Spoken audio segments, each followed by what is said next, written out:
Hello everyone, welcome to Rockstar Gaming. My name is Eric. Today we are going to continue our coverage of DC Superheroes United from CMON Games. We're going to specifically cover the updates from the weekend from days 4, 5, and 6. That's going to get us through update number 39 on the campaign. So without anything else, we're going to go ahead and jump right into our recap of what happened. All right, and as I'm filming this, it is still technically Monday over here on the East Coast by the time I'm finished. And by the time you guys all see it, it will be technically early Tuesday morning, depending on your time zone. So there is that. So, like I said, we're going to go through the updates from the weekend and today on Monday, basically covering updates number 33 through 39. One of the things we will not be covering is the fact that there was a leak on the game earlier today. I don't feel right whatsoever about posting anything about that. I'm just letting you know that if you're coming on here to maybe see, hey, maybe he's going to talk about the leaked information, not going to do it. I'm not even going to say what the item or anything like that was, because I know even like in the comment section and stuff like that, all the CMON staff and everything have asked people not to post around all that stuff. So I'm not going to mention anything about that.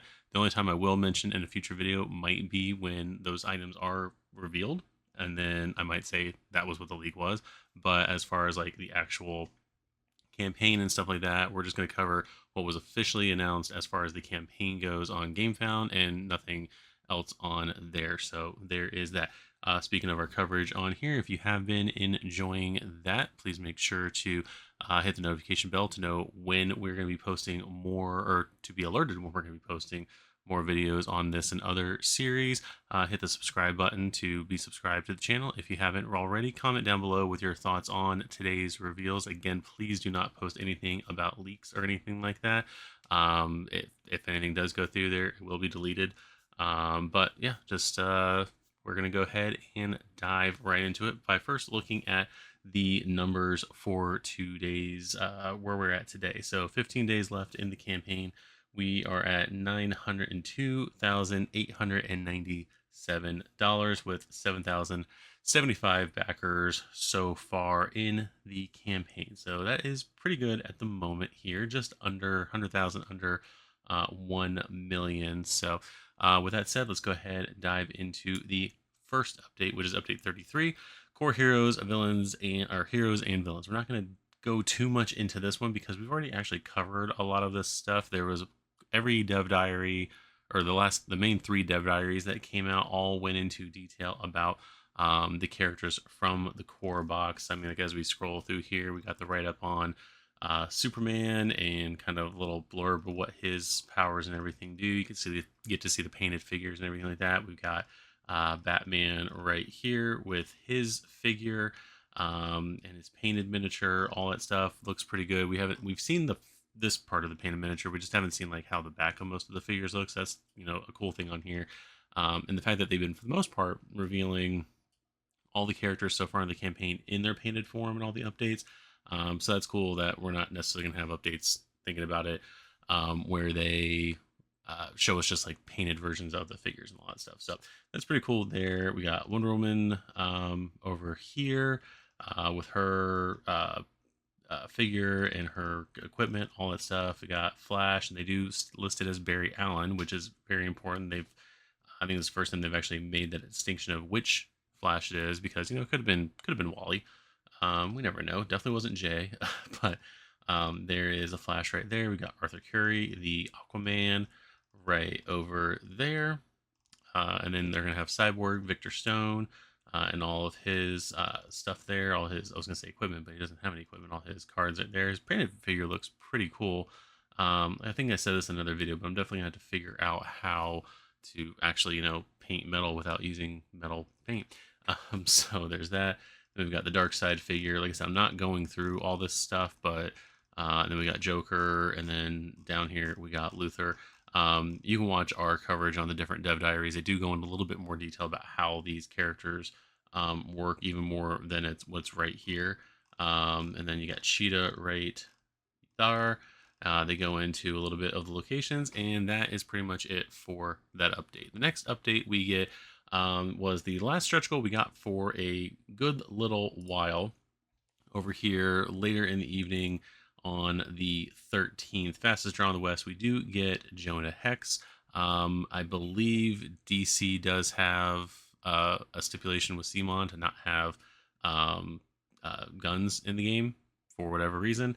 So Jonah Hex does have a hatchet there. Now, I do think, though, that when they go into a description of what he does, it does talk about shooting in there, so we'll get that here. But stepping away from the shadow comes Ra's al Ghul, so we've unlocked Ra's al Ghul at this point. When the next stretch goal is unlocked, we will add to every pledge the crowdfunding exclusive Jonah Hex, including his Hero Figure 12 hero cards, equipment card, rules reference card, and 2 bounty tokens. So he's going to have a lot of stuff on here. So let's go ahead and dive into that. So this is one of the first things I see here is he has a card that has a persistent effect and has a flipping effect, which we haven't seen yet that I know of in the game. It says discard a bounty token from an enemy about to damage you to ignore 1 damage you would take. That is the persistent effect, and then the flip effect during any villain turn, flip this card to ignore 1 damage you would take. So if I guess you would use that if you just don't have any bounty tokens, you're basically using up the card, so you don't have that persistent ability anymore. That is going to be pretty interesting. Setting up the bounty, you got the special rules set up for that, and then quick draw holster. Use on your turn, punch in your or an adjacent location, and then turn this face down. So I guess that's how they're getting away with having a gun specifically, is to call it the quick draw holster. Yeah, that's a little that's a little weird the way they had to do it. Again, if they're getting told that they can't have guns in the game, they gotta try to get around it in some way, even though, again, on the back of the figure here, like, I know we can't necessarily see it, but you can see the handle of the, it's whatever. Jonah Hex is a grizzled hero who will go to any lengths to take down his target once he has set his sights on them. At the start of the game, he may assign bounty tokens to up to 2 villains or henchmen. If he manages to defeat them, he gains 1 wild token. So this is interesting right here. He may assign bounty tokens to up to 2 villains or henchmen. So on a character like Luther, I'm assuming it's the combination of the two. So if you could assign 1 to Luther, and then you can assign 1 to like the Grog threat card, the henchman card on the board.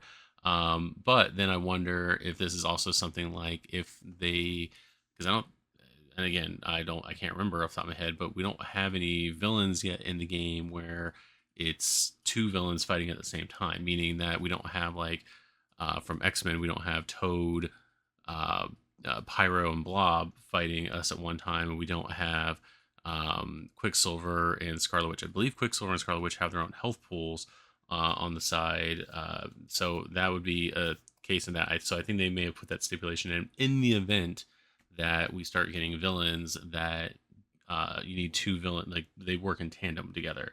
So that'd be pretty cool. A deadly shooter, Jonah Hex can fan his attacks, striking both his location and an adjacent one. Fast on the draw, he may gain tokens for extra shots or just recharge his gear. If there is a standoff, he may decide to give up on a bounty in order to avoid being attacked. Still, Jonah is no stranger to pain, so after charging his starting card, he may flip it to simply ignore 1 damage.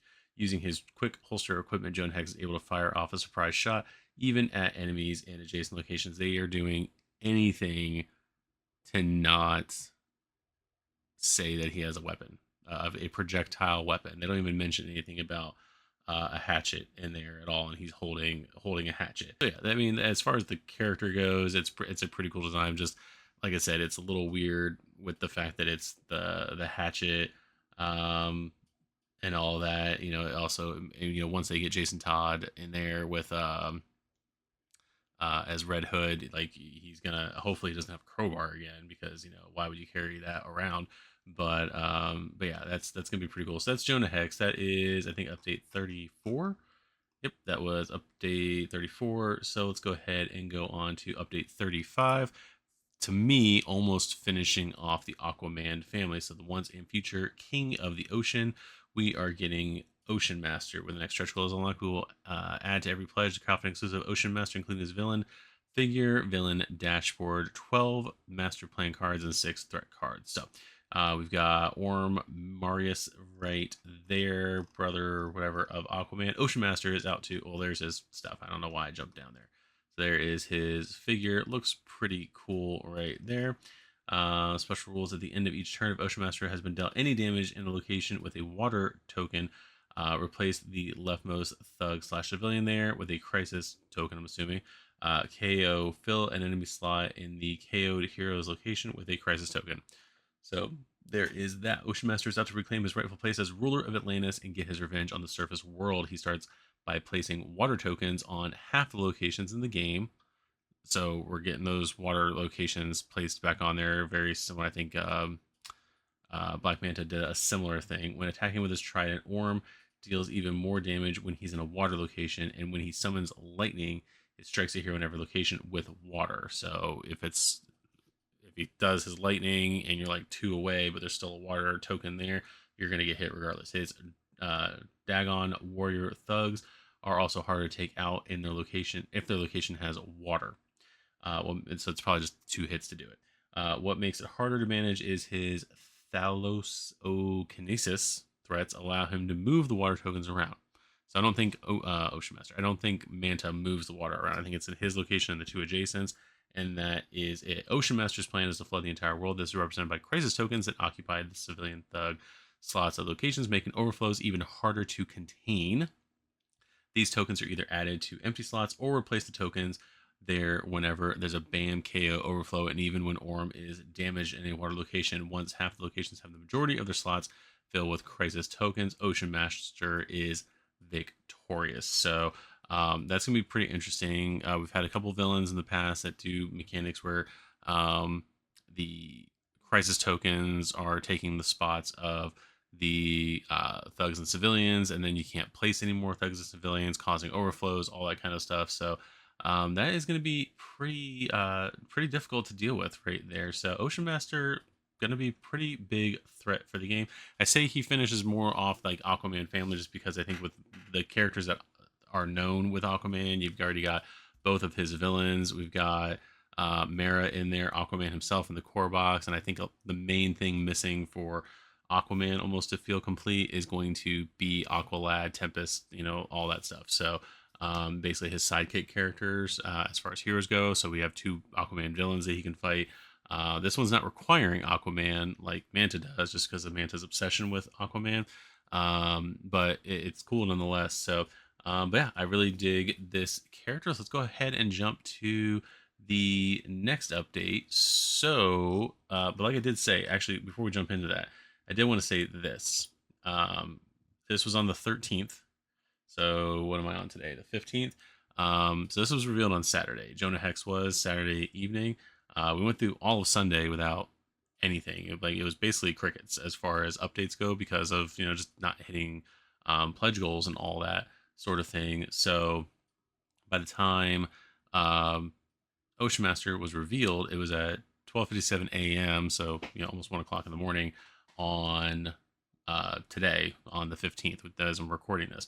So we did go a whole day without an update. So that was kind of weird for this early in the campaign. There have been other campaigns. I know Marvel United 1 had a couple days where there was no updates, but I believe we're a little bit later in the campaign. I think it was like day 13. There was no update as far as new figures or stretch goals or anything like that. So the fact that this happened kind of early in this game, it is kind of odd. But let's go ahead and take a look then at what happened all today, because there was quite a few stretch goals that occurred today because of this, and that is Justice Society of America. This was a box that I didn't think was going to come out or be a part of things, mainly because of the fact that I didn't think they were going to do a lot of like Earth 2 stuff in this campaign. I feel like they would have saved a lot of that for multiverse. Not saying that these characters are all necessarily Earth 2 characters. We get a lot of Earth 1 characters in here, and we'll kind of go into that too here in a minute.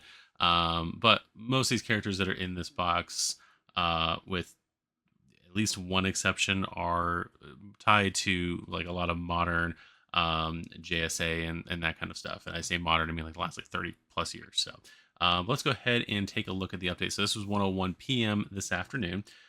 Heroes Unite. Here's a little blurb. Justice Society of America holds a unique place as one of the very first teams of its kind. Their roster boast pioneers of heroism, embodying the spirit of unity in the face of adversity. Despite their shared mission, clashes between heroes are inevitable, reflecting the divisive ideologies and pursuit of justice within their ranks.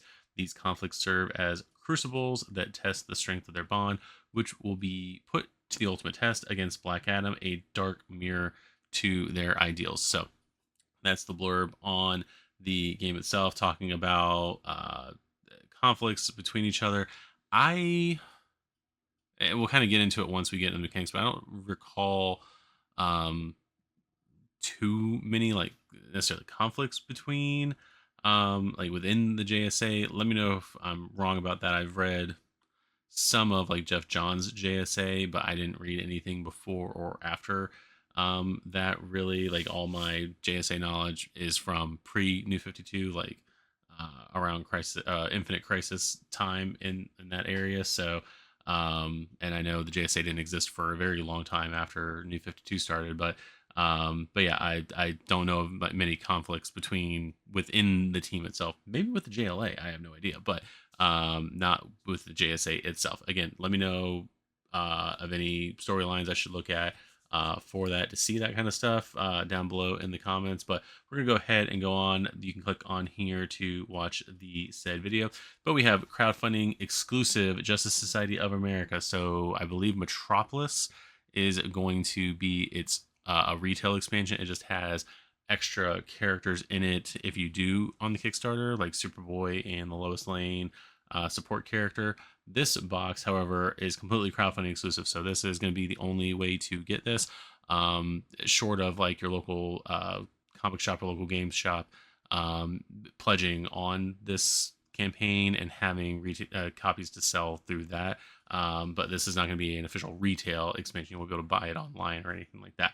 So, Justice Society of America, what are we getting? Heroes. We're going to have 7 figures, 84 hero cards, 7 equipment cards. So, we're going to have Black Canary. We're going to have Shazam, which again, they have to call it Shazam because of various rights, things like that. Technically, it's Captain Marvel, but we have Shazam right there. We got Hawkman, Dr. Fate, Cyclone, the Atom, and Atom Smasher. And then we get something new, at least new for DC Superheroes United, but we do get a dual mode character. So this is one hero that has 12 character cards, 1 villain dashboard, 12 master plan cards, and 6 threat cards. This is essentially, for those of you who are not familiar with Marvel United necessarily, this is essentially the anti-heroes from Marvel United, X-Men, Multiverse, and the other one, Spider-Geddon. So this wasn't in Marvel United 1. So this is a character that is represented as a purple figure that you can either play him as a hero with with the players. He can be played by a player, or you can play him as a villain. You can't play him at the same time, so you can't have like a Black Adam who's a hero and a villain on the board at the same time. But regardless, it is Black Adam who we are getting as our first dual mode character. Now, for sake of keeping things straight with people who are unfamiliar with the game, I'm not going to refer to it necessarily. I'm going to try not to refer to it as anti-hero during these videos, and then in future videos when we have new ones, I'm not going to refer them as anti-heroes necessarily. I'm going to refer to them as dual mode characters. If you do watch our Marvel videos, I will still refer to them as anti-hero characters there, and inevitably I am going to slip up regardless and call everything an anti-hero probably by the end of it. But for this video, at least, we're going to stick with dual mode character. And then we get this right here, which is the new game mode for DC Superheroes United, which is player versus player mode. It's called Clash for Justice. We've got the PvP mode dashboard. So this is basically be a way for 2 teams of players to basically fight each other with a group of heroes. So we've got a PvP mode dashboard, 8 event cards, 12 population cards, 3 red shield tokens, 3 black shield tokens, 6 location control tokens, which will, I guess, go in where the threat skulls are, color bases, 2 cube trackers, and we got other components of 4 locations and 7 team cards. So we're getting a lot of actually interesting stuff with this expansion. We're getting this PvP mode, not a new PvP mode. We'll get to that in a minute. But we're getting a PvP mode.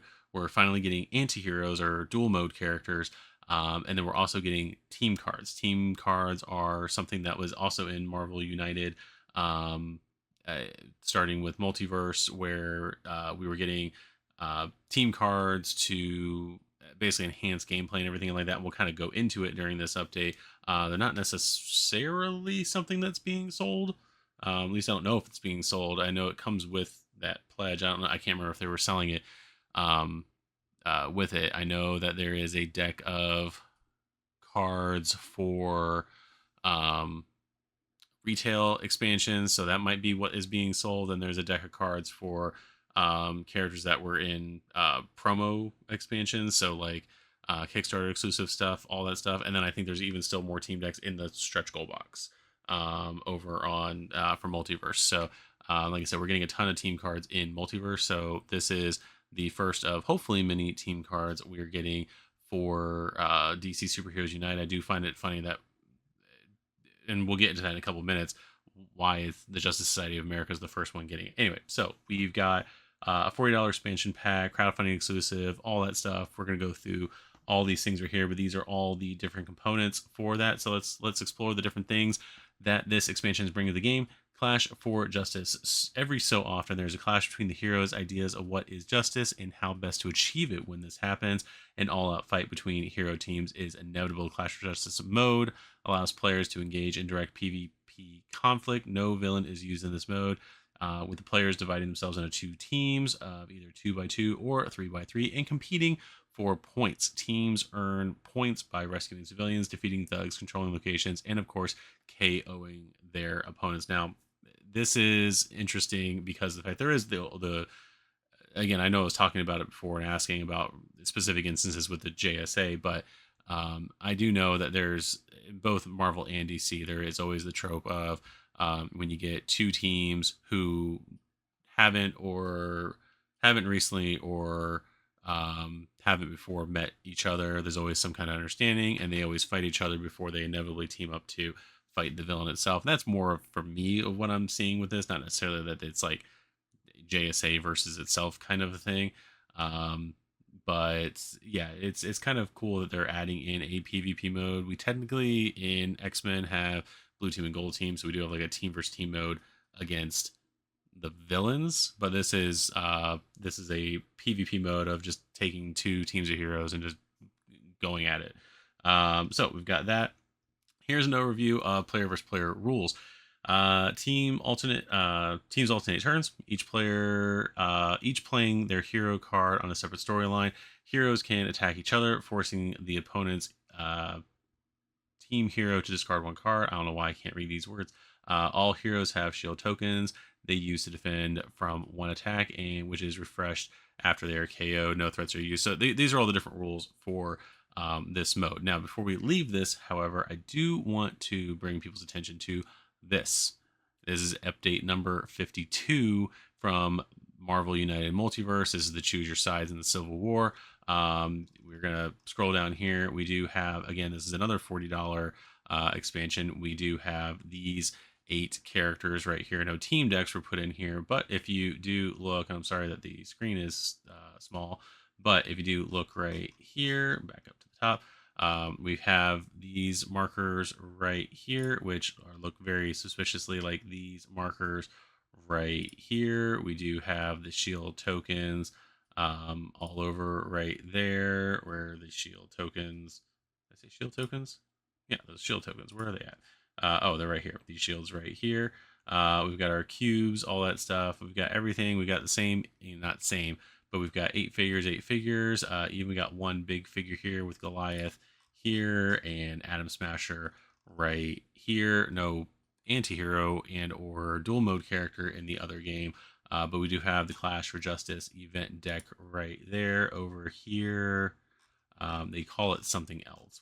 It's Clash of Heroes is probably what that deck is over in Marvel. So basically, and the population cards are also there. So basically, and they even said it in the comments, I believe CMON did, that they basically took, because they like the PvP mode so much in Marvel United with the Civil War box, that they wanted to bring it in some way over into the DC Superheroes United. Now, with that said, I do believe people have also commented that this is not necessarily as much of a JSA box as it is more of like a Black Adam kind of box. Like, again, Black Adam was out probably during the development of this, so they basically had it themed around that. I mean, they do use most of the JSA in this box. I did not see Justice or not Justice. I did not see the Black Adam movie um, uh, for whatever reasons, but yeah, I do know that a lot of the characters from that movie are what's being represented in this game right here. So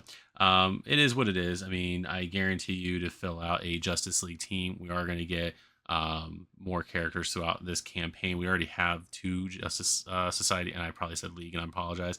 We already do have two Justice Society characters in the game so far, with Wildcat and Power Girl already in the game, so they can just slot into this team as well.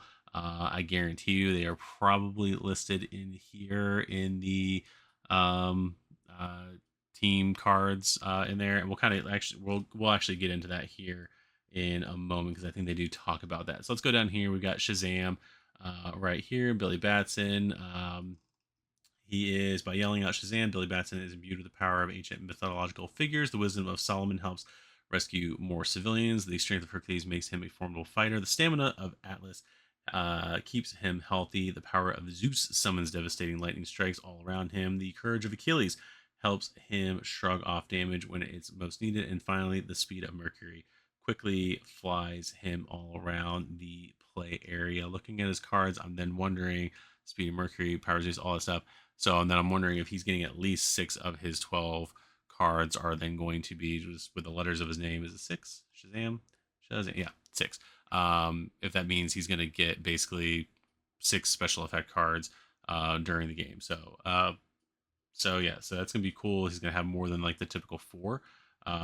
So yeah, looking forward to that. Looks like he's going to be a pretty diverse character, and got the big cheese. He is smiling like a 12-year-old right there in that picture. All right, so let's go ahead and move on to the next one. We do have Hawkman Carter Hall right there. Gonna have again, they're doing a little bit of different things because he's gonna have like this ability right here, which is the investigation.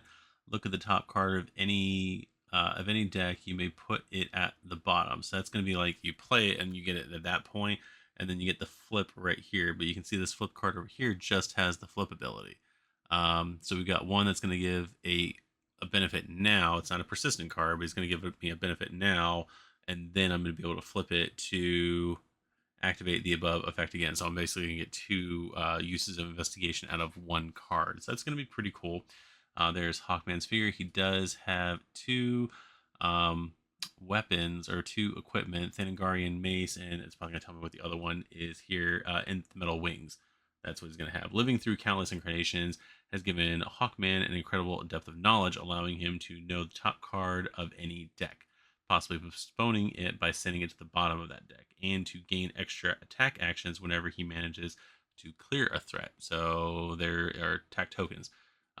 Decked out with his nth metal harness, he acts as a winged protector with charge cards that help him prevent an overflow from happening anywhere near him. Hawkman relies on his nth metal equipment to do his duty. His nth metal wings permit him to completely skip over location without wind moving, while his Thanagarian mace allows him to strike a lot harder. So he's basically going to have some pretty good movement with his equipment, and he is going to be able to punch things pretty effectively. So that's going to be pretty cool. I do like this painted miniature. I like the wings, the paint job on the wings. Looks pretty cool. I like it. I like Hawkman a lot. Let's see, we got Dr. Fate as well. So Kent Nelson here. So was it Retrocognition? Any hero can swap one of their cards in hand with this card at the bottom, with the card at the bottom of their deck. So hopefully he's got some ways of figuring that out. He's going to have 3 equipment cards for himself. Dr. Fate's deck is filled to the brim with all sorts of spells that give him various additional actions. He can use Chronokinesis to delay the villain, Healing Magic to replenish his hand, Cosmic Awareness to foresee and manipulate the villain's master plan, and Retrocognition, that's what I probably was trying to say, to allow a hero to swap out a card from the very bottom of their deck. Dr. Fate is even able to banish a threat so it disappears entirely from the game for a few turns, returning somewhere else. So that's going to be pretty interesting, especially if there's a pretty big threat card we want to get rid of right away. You can just use that banish ability. We don't have to deal with it. We can get rid of some other things that maybe that ability was preventing us from dealing with, and then we can just deal with it once it arrives back. Dr. Fate is always equipped with his magical artifacts. Cloak of Destiny shields him from harm. The Staff of Power grants him heroic and attack actions, and the Helm of Fate manipulates or multiplies the free actions granted by his spells according to the symbols found on cards revealed from any hero deck. So that's going to be pretty cool. You can basically use other people's cards as well to do some of the stuff he needs to do. So that's pretty interesting. I like it a lot. Like this. Does everyone have like a desert theme on their bases? Yeah, they do. I didn't realize that until just now. I noticed it on Shazam. He's got this like um, emperor statue or pharaoh statue that he's kind of standing on. Carter has this other statue with this sand down here. Dr. Fate. So are they all in? Was it Kondak, which is the country? Dr. Fate is basically standing on these like sandstone pillars here. And they've got Cyclone right here. There's that. A Master of the Wind. Cyclone can project air blast to knock down enemies in all locations around here. Once its card is charged in the storyline, she can at any point flip it to summon protective whirlwinds to shield her from range attacks. So I'm assuming that means um, attacks from adjacent locations. As her name implies, she can create cyclones strong enough to relocate heroes, henchmen, and villains across all locations around her with enough force to smash some of them. Some of those she doesn't like. So yeah, she is an air cyclone. What other kind of cyclones are you gonna have, Eric? I don't know. So she's got a tornado cyclone, whatever. She's got right there. And then we've got Adam. Adam is to me the odd man out here. Because this version of the Atom, there is a version of the Atom that was in the JSA back in the long ago. This version of the Atom, to me, is always a Justice League member. I don't think, and let me know down below where it happened if it was, but this version of the Atom wasn't in the JSA that I'm aware of. He was a JLA member. So yeah, just the fact that he's here is kind of weird to me. Yeah, so that's strange to me. Genius Scientist gain 1 wild token, so there is that. And then he's got his bio belt. Using your turn, you can't take any damage during the next villain turn or move in. If you do wild, then turn this face down. Okay. Ray Palmer is a genius scientist, which often grants him a wild token, so he's able to find a way to accomplish anything he needs to. Using his compression technology, becomes small enough to travel by wires, moving around very quickly. Some means I wonder if he gets like a speed boost or anything like that. He can also alter his mass, lowering his density to be able to perform heroic actions or increasing it to attack more effectively.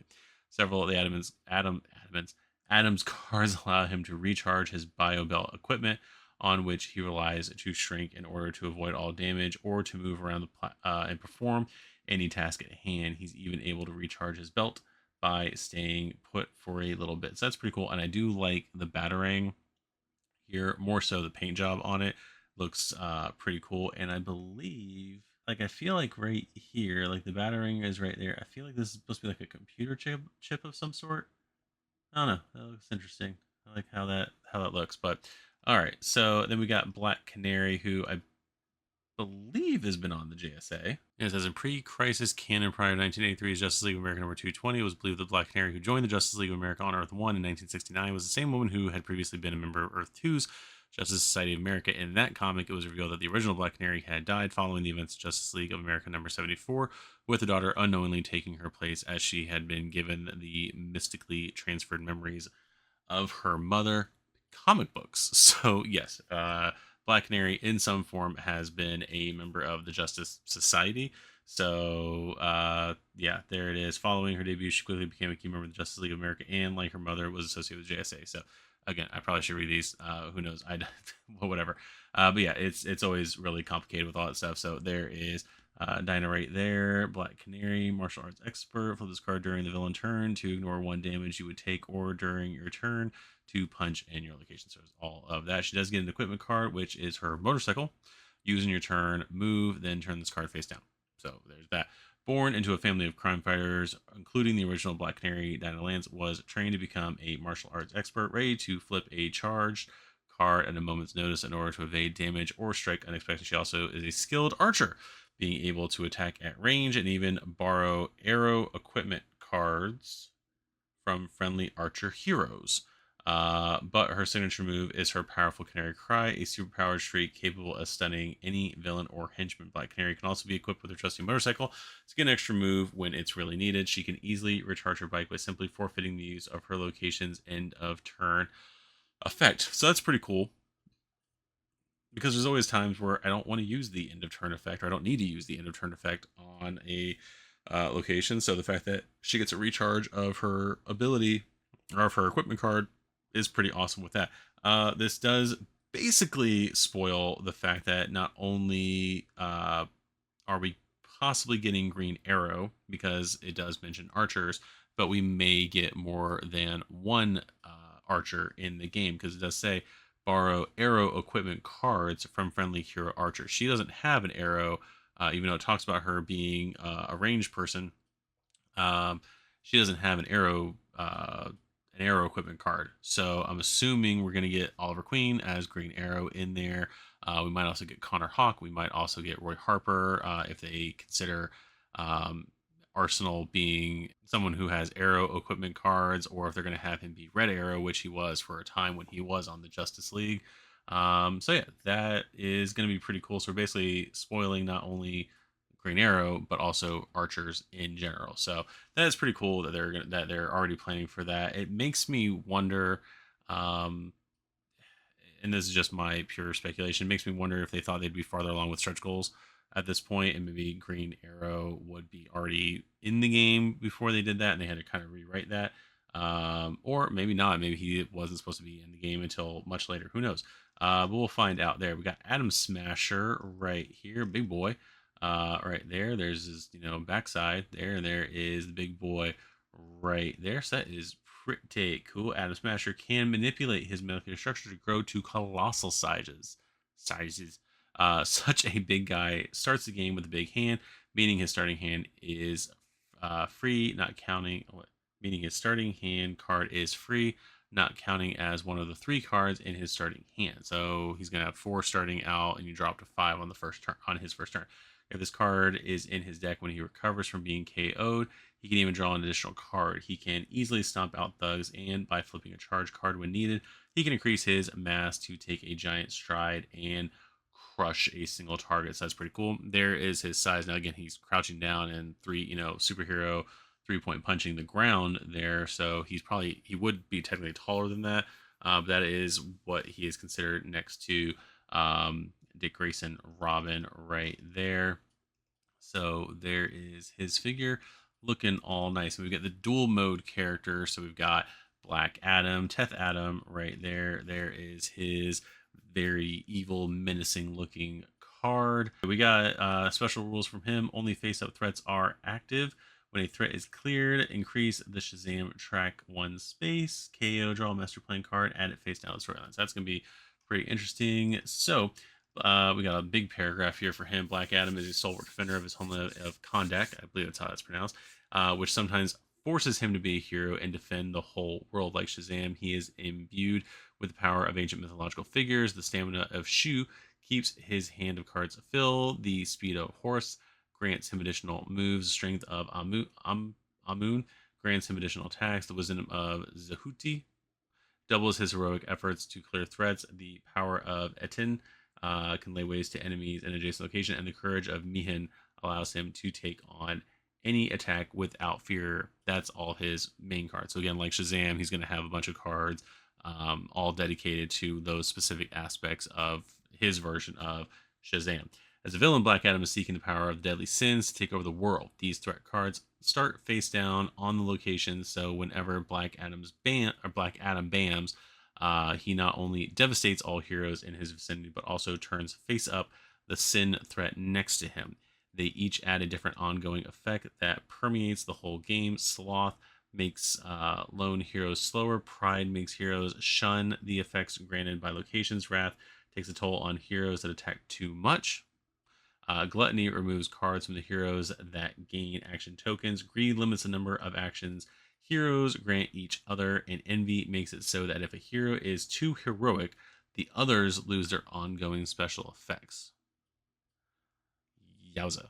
so, when heroes clear these threats, they gain action tokens and also advance on a track that gradually spells out Shazam. Once the heroes complete this magic word, Black Adam instantly becomes under pressure, and the heroes can attack him directly to take him out. The regular missions are not used in this game. So, did he? Yeah, he just has a regular dashboard, but you're not using the regular mission. Um, so you would think you would almost think you would give him like the hexagon or whatever dashboard if we're not going to use the stuff. But that's interesting. Overflow, accelerate the next villain. Okay, accelerate the next villain turn. Black Adam's master plan. All cards all bring about the powers he's been imbued with. Stamina Shoe heals him. The speed of Horus accelerates the next villain turn. The strength of Moon deals additional damage. The wisdom of Sahuti keeps him one step ahead of the heroes. The power of Aten rains fire on adjacent locations. And the courage of Mihin has Black Adam confront the hero with the most action tokens, discarding them. So that's going to be pretty cool. There he is. Then we've got locations. We've got the Rock of Eternity, Tower of Fate, JSA headquarters, and Kondak itself. Yeah, that's over here. This expansion brings a variety of new locations. JSA headquarters allows a nearby hero to either heal or perform a free action. In Kondak, players can trade action tokens for cards or cards for wild tokens. The Tower of Fate gives insight into the hand of any player or the top card of any deck. Finally, the Rock of Eternity sits completely out of the reach of civilians and thugs, so it can never overflow. Heroes can gain a wild token there, but this obliges them to end their next turn there, otherwise they are KO'd. Ooh. Yeah, actually, yeah, Rock of Eternity. It's one of the first locations I've seen because I can't remember in the other games. That has no locations or no thugs, civilians, anything like that. It's pretty interesting. And then finally, we're going to take a look, or next at least, we're going to take a look at the team decks and further reinforce the idea of teamwork. This expansion includes the Justice Society of America Team Deck. Most of the heroes in the set are part of this team, but it also includes other heroes such as the Flash and Power Girl. Now, the Flash that we have in the game right now is Barry Allen. Barry Allen is not part of the JSA, at least as far as I'm aware. He never was a part of that team. He's always been a JLA member. When Barry Allen was originally operating, was before Crisis on Infinite Earths, so the JSA was always on Earth 2, whereas Barry Allen was with the Justice League on Earth 1. After he died and all the Earths got merged and everything like that, that's when the Justice Society and the JLA were on the same Earth the whole time. So, at least up to that point. So yeah, like Barry was never part of that team. So I wonder if this is again spoiling another character, or we should have gotten this character already. That like Wildcat, we should have already had Jay Garrick. Who knows? I certainly don't, because I know nothing about what's coming out for this game. So anyway, again, don't know if we are getting the Jay Garrick Flash with this, or if they are talking about Barry Allen. Because of the fact that we may not actually be getting Jay Garrick in the game. Who knows? We'll see. When playing with this team deck, all heroes being used must be a part of the JSA team. A reference card is included to list them, and the hard challenge difficulty level should be used. The team deck, so that was at hard challenge, eliminates a double wild or eliminates both wilds, the wild and the regular wild. I cannot remember. I don't think I've actually ever played with the hard challenge difficulty. The team deck is, and we suffer a lot in this game. So the team deck is shuffled and placed face down within view of all players, with 2 cards revealed to form the team display. These are essentially hero cards with action symbols at the bottom and a special effect. On their turn, a hero can choose to play a regular turn, or they can choose to play a team turn. In that case, they don't touch their hero cards, neither drawing nor playing, but choose instead one of the team cards in the display and play that card in the storyline as if it were their own card. Immediately, a new card is drawn from the deck to fill the team display until the deck runs out. This not only brings a different flavor to the match, but also gives heroes more options of what to do on their turn. However, there is a downside to playing as a team, as the deck has one card with a mandatory negative effect. This is in effect as long as that card is face up on the team display. In order to shut it down, the hero must take one for the team by taking a team turn, choosing the negative card, and playing it face down in the storyline. So this is essentially, and we'll read what it does as far as the JSA go, or what the cards technically do in the JSA. This is essentially the way the team decks work in Marvel United Multiverse. The interesting thing in here is that, and correct me if I'm wrong, there's no point in Multiverse where the team decks are part of an expansion.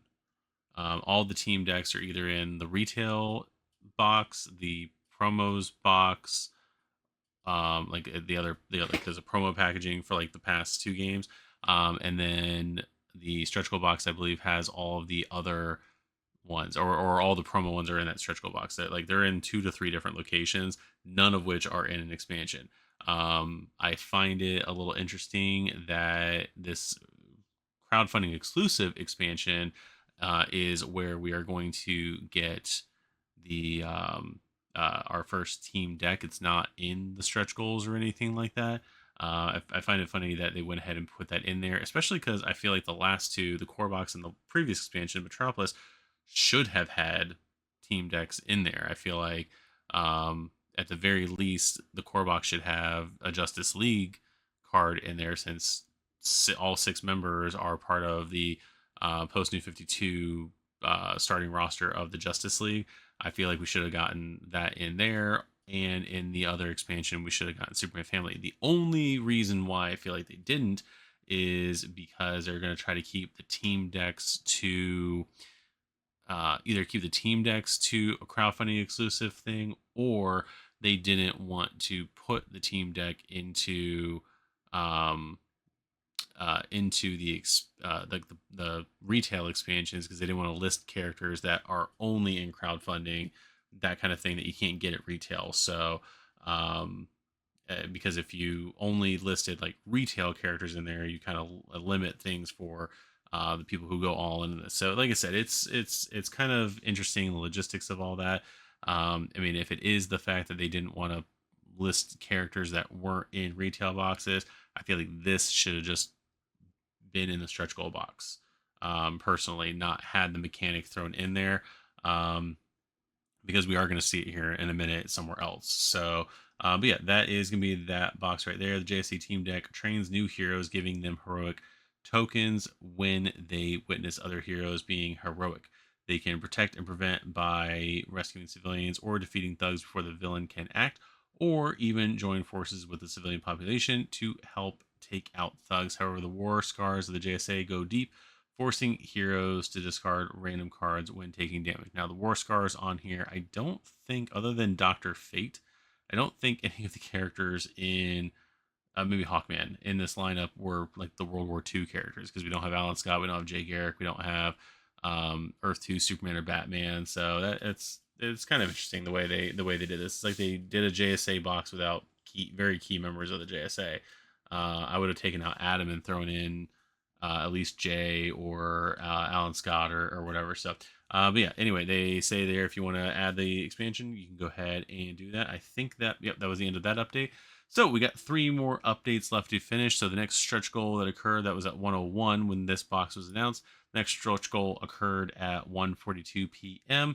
And it was crowdfunding exclusive Young Justice Team Deck. So let's go ahead and take a look here. Ocean Master was unlocked. So now we've got the Young Justice deck right here. They only show 3 team members, and again, this kind of goes with what I was saying before, that this team, at least the 3 members they're showing on it, and this could all be generic artwork here, but the 3 team members they're showing on it are all from just exclusive, retail exclusive things.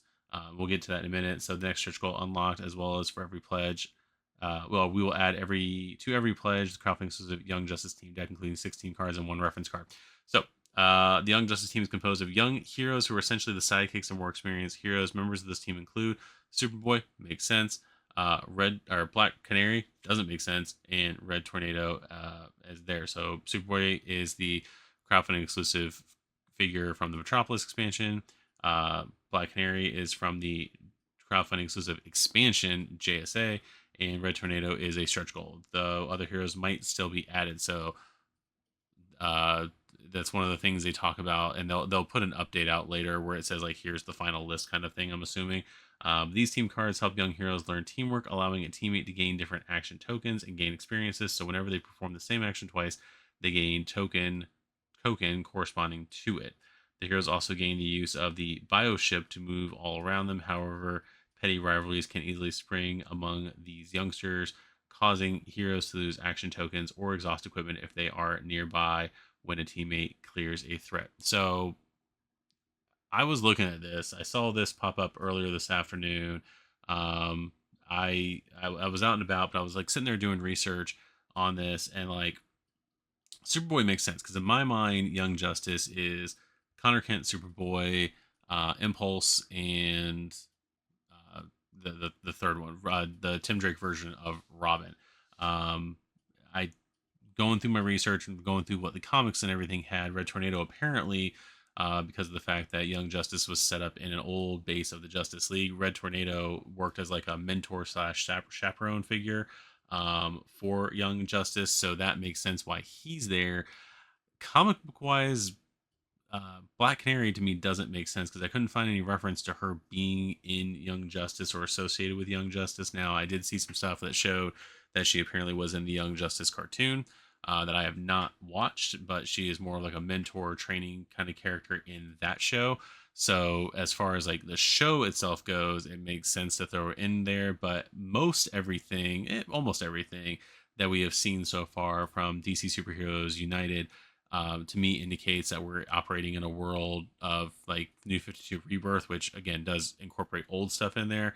Like trying to rewrite reality and all that stuff. But um, yeah, I don't, even with that, I don't see any references to Black Canary being part of Young Justice. So again, most everything in the campaign's been comic book related. So to throw her in there just because she has a tie into the TV show, I would have much rather seen Young Justice um, be saved later and maybe have Wonder Girl, Impulse, and the Tim Drake Robin in there, um, as well as any other characters. Like, I mean, technically, I saw some images where the Wonder Twins were in Young Justice at one point in the comics. I think when they were like getting a whole bunch of people together to go deal with some threat.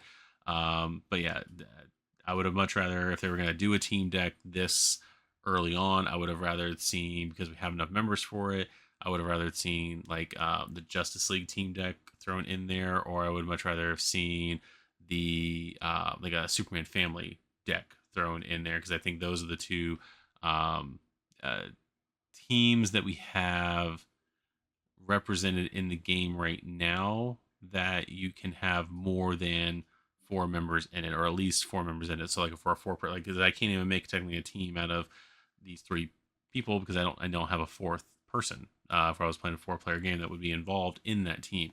Whereas Justice League, I've got Superman, Batman, Wonder Woman, Flash, Aquaman, and Cyborg. I've got Superman, Crypto, Steel, and Supergirl at the very minimum, and Superboy uh, ready to go for Superman Family deck. We already have a Teen Titans deck that you can put the 4 Titans in that expansion plus Cyborg in there to make that team. So there's 3 teams that have enough members to make a 4-player team on, and this one we kind of stretched it by throwing Black Canary in there for a TV tie-in kind of thing. I'm assuming it's a TV tie-in thing. I correct me if I'm wrong if she was in the JSA, but as far as I'm aware and was able to do research on, she wasn't. She was not that she was in the JSA, that she was in Young Justice. All 50 teams have the word justice in them, and I'm at midnight right now, so yeah, it's that was a weird. This is a weird choice to me in the game. So there's that. So we've already read through all this. So let's go ahead and yeah, let's go ahead and go to the next update here. So the next update at 2:23. So this was less than an hour later. We got Winged Angel. So we're getting Hawk Girl into the game right now. So the Young Justice team deck was unlocked. Next stretch goal was Hawk Girl with her 12 hero cards and 1 equipment card. I can't read any of the cards because of the wings. Thanagarian Mace, using your turn when you're performing a punch action, perform one additional punch against the same enemy, then turn this card face down. So, through her many incarnations, Hawkgirl has accumulated great knowledge, giving her action tokens when she clears threats fused with the nth metal. She gains action tokens whenever the villain's BAM in her location, and her nth metal wings can cut through several enemies as she flies from location to location. Location to location. I need sleep, apparently. Hawkgirl's Thanagarian Mace can make her attacks against the enemy deal twice as much damage. If she wants, she can throw it to her lover Hawkman so he can wield it himself even after it's exhausted. So that's another thing right there. It's not explicitly said in there unless it's possibly on the back or somewhere else. But yeah, it's having her interact with a character that the only way you would get that character is to get it in the pledge. You have to pledge for it, and the only way it's available here. So it does make sense to have that interaction, even though she's going to be in a different box, to have that interaction with Hawkman. And again, they should have been together in the JSA box, for all intents and purposes too. So, but that is going to be Hot Girl right there. And so again, that timing wise, that was at 2:23 p.m. and then unlocked.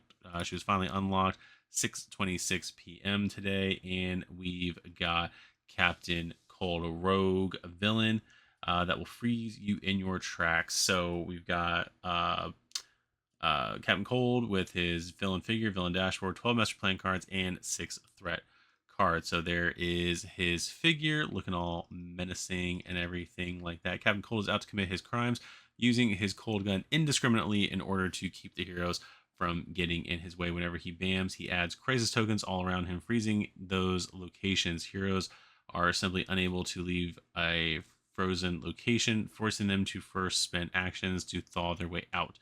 Whenever an overflow appears or a hero is KO'd, Captain Cold adds more face down master plans in the storyline, shortening his path to victory. So basically, having to use up your actions in order to be able to even move in the game, that's going to be kind of a drag. So he's got henchman cards right here: the Rogues, Mirror Master, the top, Captain Boomerang, Heatwave, and Pied Piper.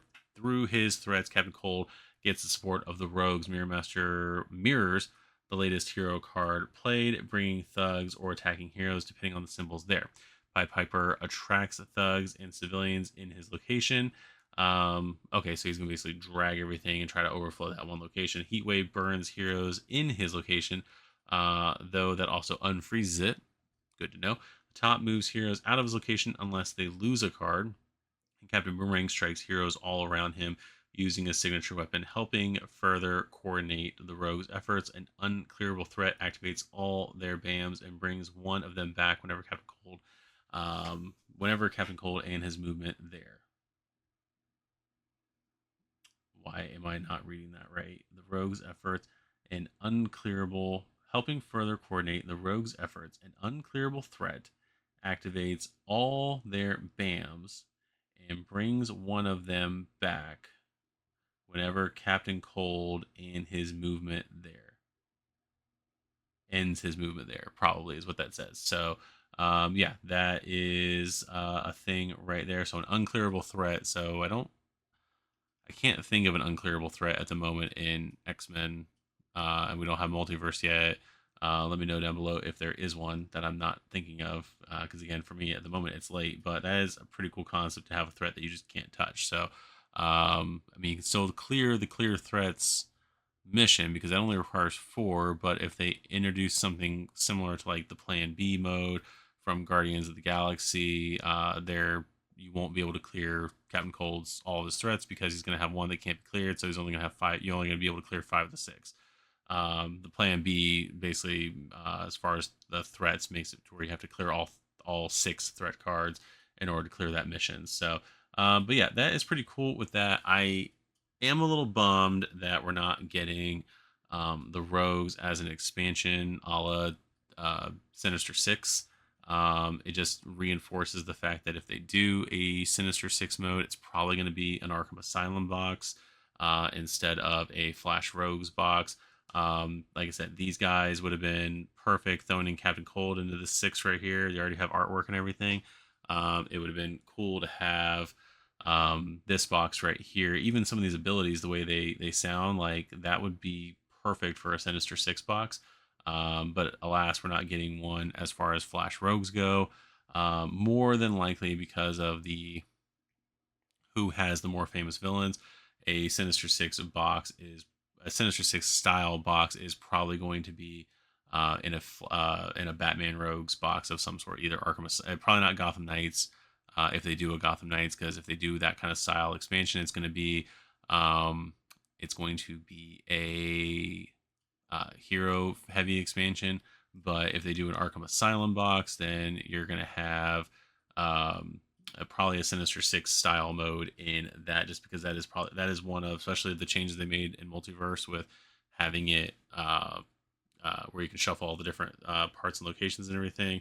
Um, it, that's probably where they're going to do it, is with the Batman box. But this is pretty cool the way that they've got Captain Cold position here with having the rogues in there. And as we know from Luther over in the core box, just because characters are in their threat deck doesn't mean that these guys won't show up as figures themselves. Everybody, with the exception so far of Sinestro, I believe, from Luther's threat deck, have made it into the game as a figure of some sort.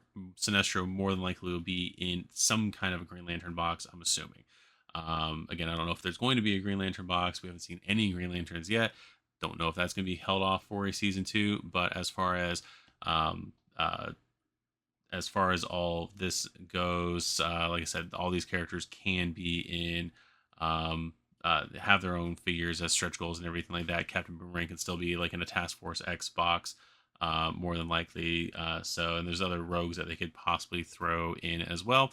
But like I said, we've already got artwork, so there's a pretty good chance that these guys might still make it into the game as playable characters and not just as Captain Cold's thugs. So with all of that said, let's go ahead and take a look at where we are on unlocks. So this is where we're at right now, with everything unlocked. Like I said, we have a jump right here from day 4 to day 6 because we didn't unlock anything on day 5, which was Sunday.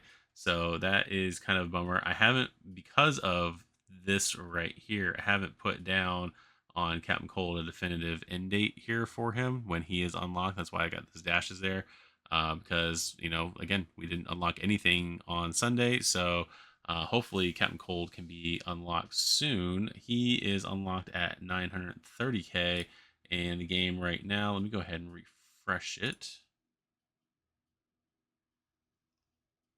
Yeah, we're still at 904. And I don't remember if we were at 904 when I started this video or not, like where the funding went to. So wasn't paying attention to that. So, but regardless, this is where we are at right now, as far as end of the day on day 6. Officially, we're at 900,000 right there, going with the Marvel United comparison. 900,000 definitively was day 8 with 17 figure stretch goals. She-Hulk was definitively unlocked, and then later on day 8 we had Ghost Rider. Again, I may have messed up some of these dates, so especially because they're all right next to each other, so I have to go back and probably look at that. X-Men, they were at, we're still on day 1 numbers, not figures, but day 1 money on X-Men and Multiverse. 900, 910, which is what we're close to, was Chamber on, I don't know why I've got day 3 listed on there. It's probably a copy and paste thing I did.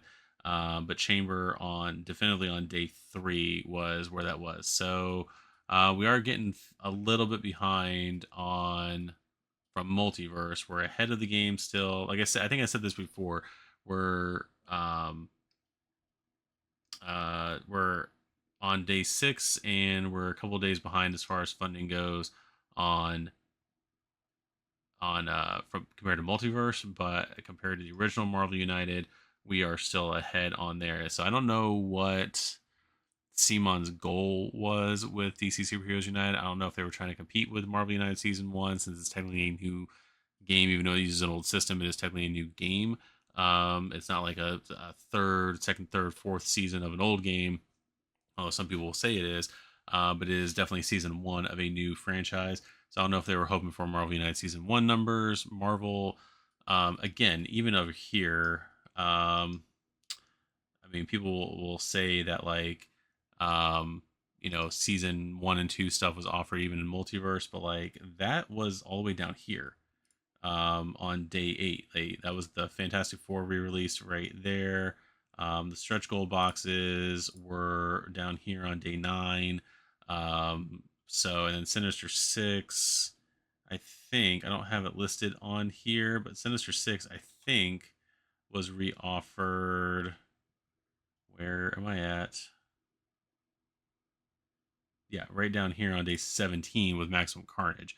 So like multiverse wasn't affected yet by season 1 and 2 stuff coming up. Someone in the comments did let me know, as far as X-Men go, that it was day 1, that they offered most all of season 1. I got refreshed on my memory. I believe what the incident happened was that they had set up all the season 1 stuff to go to retail. That's why most of the expansions had the Kickstarter version that was on crowdfunding, and they said the retail version wasn't going to have these 3 characters in there for the three boxes there. And then sometime before X-Men was released, their retail partner was like, something happened with their retail partner for all the retail expansions, and something didn't go through. So in order to be in solidarity with new people who were going to be buying the game for the first time with X-Men and being able to get all the old stuff if they wanted to, with all the stretch goal stuff, they offered all of season 1 except for I think the core box up front in X-Men. That's why those funding goals are doubled. Technically, even if you take off like a third from the first day stuff, it still would have made like 700,000 on its first day. To me, maximum. So, like I said, they're considering that like a third of that money was whatever, but or whatever the math goes with that. But yeah, X-Men or Marvel United 1 was offered day 1 with the X-Men one, so that's why their numbers are kind of not the best to go over. That's why I'm definitely comparing it to Marvel United Season 1, and so far we're doing okay compared to Marvel United Season 1. We're a little bit behind as far as multiverse go, but again, that was the third wave in a bunch of stuff. So we've got all of that. As far as character unlocks go, so far, if I'm doing my math right, we've got 35 heroes unlocked. We've got 17, technically 16 villains unlocked, with the 17th one revealed. We finally have our dual mode character over here with Black Adam. We've got our Young Justice and Justice Society team decks finally going on over here. And then we do have still only the 2 support characters. I'm surprised Ma Huckle wasn't added in as a support character for Justice Society. I didn't talk about it in the last video, but I am kind of hoping with support characters that we're going to get in a Gotham Knights box. We're going to get like Jim Gordon, Harvey Bullock, all those characters, hopefully from the GCPD as some kind of support character. I don't think it's going to be like too many of those characters, probably like 1 or 2. Gordon is probably going to be a definite, or Alfred might be in there as well as support character. I can almost see Gordon being like the if a Gotham box is going to go to retail, I can see Gordon being the actual like support figure in there, and Alfred being the crowdfunding exclusive. But that is all of that. So going back over here to the front page, that has been updates up through 39 of DC Superheroes United. Let me know down below what you think of all these releases. Were you confused on certain things like I am? If I am just confused because I'm lacking knowledge somewhere, again, please let me know about that. My DC history, just because there is like 90 years of stuff, is not as extensive in some ways as my Marvel knowledge goes. So let me know down below if any of the theories that I'm having or disconnects I'm having have a connection to them. With that said, also, if you haven't already, hit the notification bell so that way you're alerted to when any videos in this series or others come out, and make sure to also hit the subscribe button, because anybody you just need to subscribe. That's all we gotta do. You can subscribe to the channel. It'd be great. It'd be great fun. We have fun here. So with that said, I've been Eric. This has been DC Superheroes United. Thank you for watching Rockshire Gaming, and we'll see you guys in the next video. Bye.